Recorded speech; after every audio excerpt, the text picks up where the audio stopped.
Hello, my name is Roy Richards, and I'm the Source Water Protection Specialist for Arkansas Rural Water Association. Today we're going to go over source water protection using this groundwater model.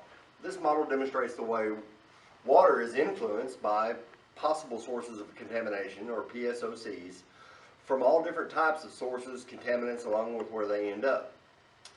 This model shows a cutaway of what's underground and the different layers and types of rock, sand, clay, and gravel that water, along with the PSOCs, can travel through. Okay, now that I'm zoomed in for a little bit better view of the model, you can see that there are different layers under our feet. So this would be the unconfined aquifer. So this would be the layer of gravel and sand and kind of loose particled stuff.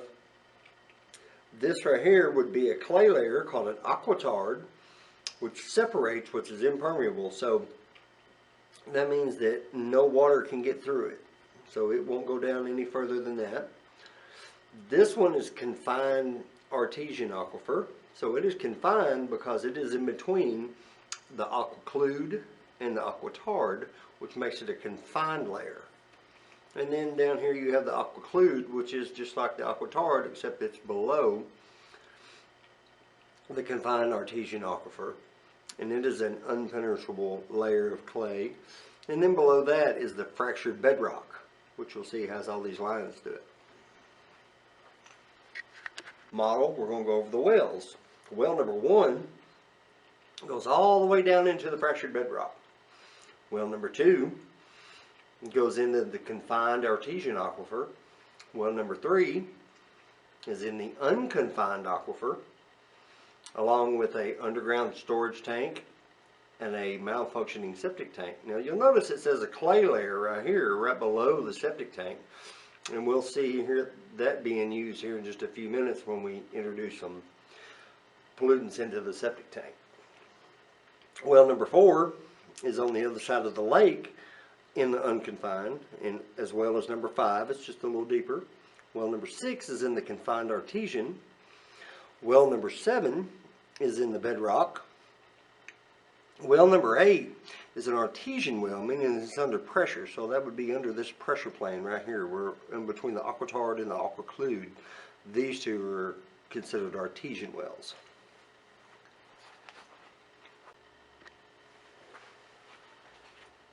Okay, so the first thing we're going to do is we're going to introduce a little bit of dye into well number 3. And we're going to see where that goes. So we're going to take a little bit of dye, we're going to stick it down in here, and we're going to introduce it to well number 3, and then we're going to see how it influences the water table. And you'll notice that the dye went straight into the unconfined aquifer and is flowing straight across towards what? The lake, the spring, the river. It is all flowing straight across this way.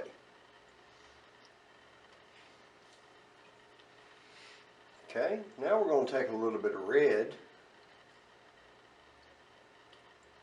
and we're going to put it in this, say we had a leaking underground storage tank.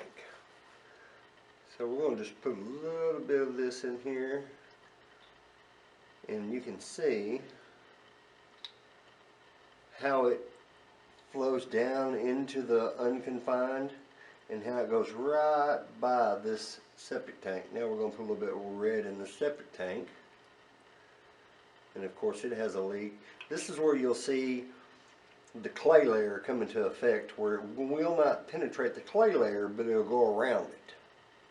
And notice where it's coming up at when that septic tank's leaking like it is. It's coming up in the lake. That's where it's coming to. So, and it's also moving all the way across pretty fast under this layer and coming out in the spring, which is spring number 2, which will bring it out into the river. Now you notice what I injected in well number 3 has already moved all the way across this unconfined over to here. Okay, so now we're going to take a little bit of green And we're going to put it in well number 2, which is in the confined artesian. Let's see where it goes.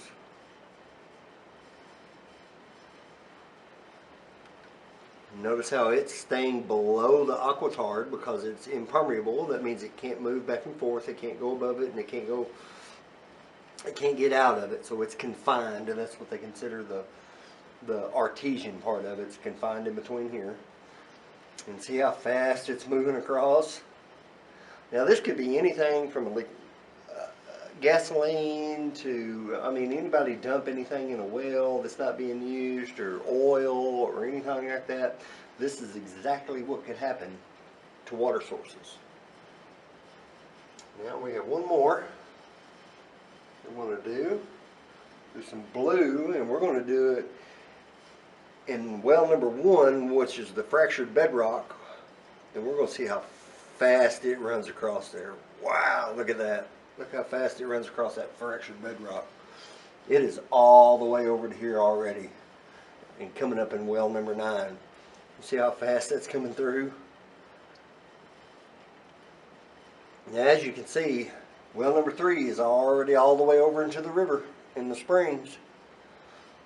The underground storage tank and the septic tank are both leached into the lake, the spring, and the river. Well number 2, the confined, has already made its way over to the river. And then of course the fractured bedrock one didn't take very long for it to get to well number 9 and then come up in spring number 1 and pollute the river. So that's just an example of how fast pollutants and contaminants can get into any kind of water system by just that.